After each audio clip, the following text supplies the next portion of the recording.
It's been a couple of weeks now since I got back from International Quilt Market in Houston. I'm back here on the cut, on the little boat, and we're going to go inside. The fire is on, and I'm going to tell you a little bit more about my trip to Houston. So here we are in the little boat. This is my floating studio for those that don't know me. I'm a quilt pattern designer based in the UK. And I want to tell you about my trip to International Quilt Market in Houston.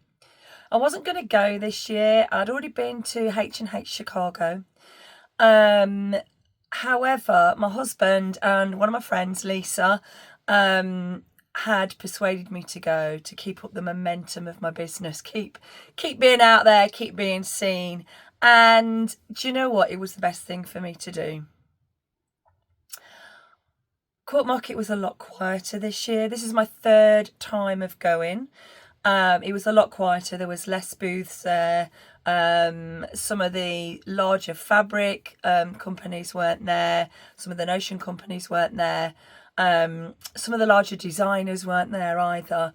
And when I heard that and I was there and I was like, oh no, I've made a big mistake. You know, it's a big expense for me, like I said, and I was like, I've done the wrong thing by coming. But actually, it wasn't the wrong thing to do. The fact that not so many people were there was actually better for somebody like me, an industry professional. I got the opportunity to have some really good conversations, and I'm probably going to say that more in the video as we go along, but I had some very, very good conversations that I normally might have just had on the Monday, which is the last day, but they started on the first day, which is the Friday. I got there on Thursday, flew into Houston, and I unpacked and then met with my friend Lisa, who is also a great mentor to me as well. Lisa Baker from Serendipitous. We stay in touch like a few times a week, and she's really helped me in my business. I get all my patterns printed in the US through Lisa. She does all the packing, fulfillment, printing, her and her brother, Steve, and everything gets shipped from South Carolina to distributors. So I got unpacked. I went to meet Lisa. We had our first meeting on the Thursday evening. I stayed up as late as I possibly could, which I think was about 8 o'clock, because it had been a long day. The next day was Schoolhouse. So this is where new products are showcased to store owners and other industry professionals. It was really quiet. Normally the halls are sort of like buzzing and you sort of jostling to get into the different rooms to see what people are doing. But it was a lot quieter this year. But one of the first conversations I had was sat at one of the round tables, talking to store owners about my business, who I am, my patterns, what I do, what support I can give to stores. So it already felt, okay. I then bumped into a couple of British designers and some other designers that are friends in the States as well. So it meant that I could have more time to talk to people, instead of just a fleeting like, hi, you okay? Is everything great? And all of that. So, it was going to be a good trip. Saturday was the day that the floor opened, and I got a few things planned. I got a demo with Moda, United Notions, and I'd got a quilt, 2 table runners and a cushion cover on display there, as well as my quilt patterns. And I had I think it was like a 45-minute slot to talk to store owners about my patterns. So that was good. I did some giveaways, and I had a nice lot of support from friends as well that were coming on and giving me the big, you're doing okay. So that was good to get in front of store owners on the Saturday morning. And then on the Saturday afternoon, I'd got a meeting with Corey Pearson from Linda's Electric Quilters. We'd pre-arranged this. Corey said that if I was going over, he would give me some time on the floor and introduce me to people, which he kindly did. People that I didn't know. There's some great opportunities come out of that for me, some collaborations that we're talking about, and I'll do another video about some of the stuff behind that. Yeah, that was very, very good and very kind of him to spend that time with me and make those introductions. So there's things that have come out of that. And one of the things, you know, I just love about Quilt Market is that people, it's not a closed industry where, you know, I'm not going to tell you about so-and-so, I'm not going to share this. It's about sharing, collaborating and working together.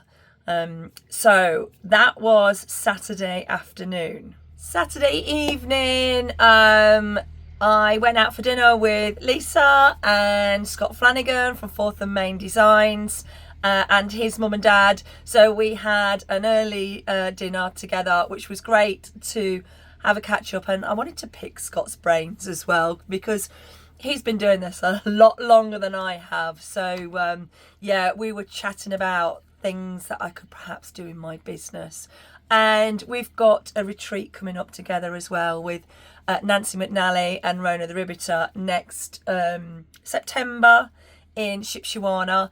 And I'm going to be one of the designers that's going to go over and join them.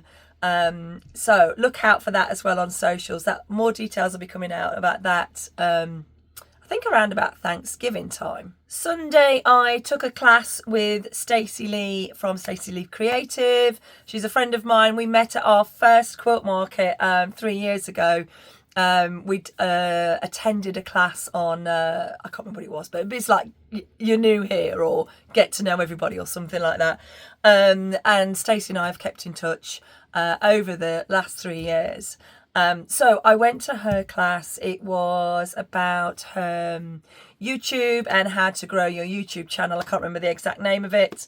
And that was really good. That was really informative.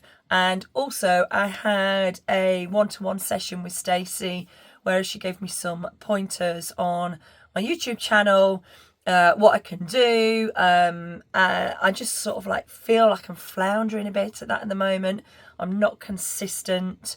So it was really nice actually. It was just sort of like a mentoring session that I had with her. So very thankful to Stacey for again spending that time with me and going through some of the YouTube stuff that I have been doing and what I can do to get that better. I stayed in one of the hotels that was on the conference centre. So those of you that are in the UK, they have these massive conference centres with hotels around, and I can just equate it to like the NEC at Birmingham. So it's just like staying there. So you just fly in, go to the conference centre and where all the hotels are, and then fly out again. Well, that's what I did anyway. But I had some invaluable discussions with people at breakfast.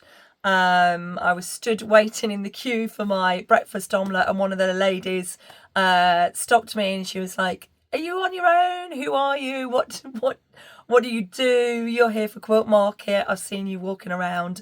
Come and have breakfast with us." And I was like, "Oh yeah, okay, cool."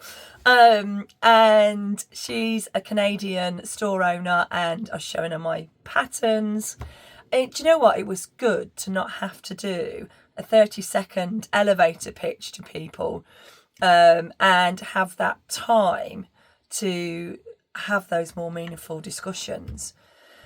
So her name was Cynthia, and she then introduced me to other store owners throughout the next couple of days. And I gave her a couple of patterns. She shared those patterns, showed those patterns to other people, and I was having people coming up to me going, "Oh, are you Tracy from something Anchor?" I was like, "Yeah, I'm from Rope and Anchor." And they wanted then to talk to me about my patterns and how they can then have them in their store. So, and where they can order them from. So that was absolutely invaluable, just to sit and have those conversations. I also spoke to some fabric companies as well. There's a couple of companies that I've spoken to that I would really, really like to work with. So we're just sort of like bouncing ideas about at the moment. And I'm keeping everything crossed that something good will come. I also had the chance to speak to other designers as well on how we can work together with regards to retreats or collaborations. And I don't think that would have happened last year because, again, it was busy. And it definitely wouldn't have happened at H&H Chicago because that was just crazily busy. I will be going to that next year in May. I think it's really important now to keep going and keep getting seen. I also touched base with a couple of companies that I've been working at in the background. I can't say at the minute, but I've just signed a contract on something really big and exciting for me and for my business. And from that, a couple of other good things are going to be happening from that. So when I can share, I will. But it's going to be good. I also got a chance to touch base with the distributors as well. My patterns are with Checker, Moda, United Notions and E. Schenk. So it was great to have a catch up with them and tell them what I'm planning for next year as well. And not have those rushed conversations or waiting to the last minute on Monday when it was a little bit quieter. I do feel that this quilt market was a big step for me in my business. I feel that it's accelerated me further by being there. Being seen has been really important. People recognising me, people coming up and wanting to talk to me because they see that I am serious about my business. I'm not going to fly all that way, incur all those costs with just like it's a hobby, because it's not a hobby for me. It's my bread and butter. And, my strategy has been to work in the UK, but also really get my patterns into the States, into America and Canada. And that is working now. It's moving forward. Not as quick as I would like. And I think I was very naive at the start of my business, which I've just done 3 years now. I've just gone into year 4. And I thought that within 2 years I'd be, it'd be there, I'd be made it. That was just really daft of me, to be quite honest, looking back now. But it is really accelerating now with the things that I've got planned for 2026. All the hard work is going to come to fruition. So I just got to keep going. So it's not luck that I've just got to this point. It's all the hard work has been paying off. I wish I could tell you a bit more about some of the conversations that I'm having, but we're just going to have to wait and see how those unfold. So thank you very much for watching. I'm going to go and get cozy by the fire, and I will catch up with you all soon.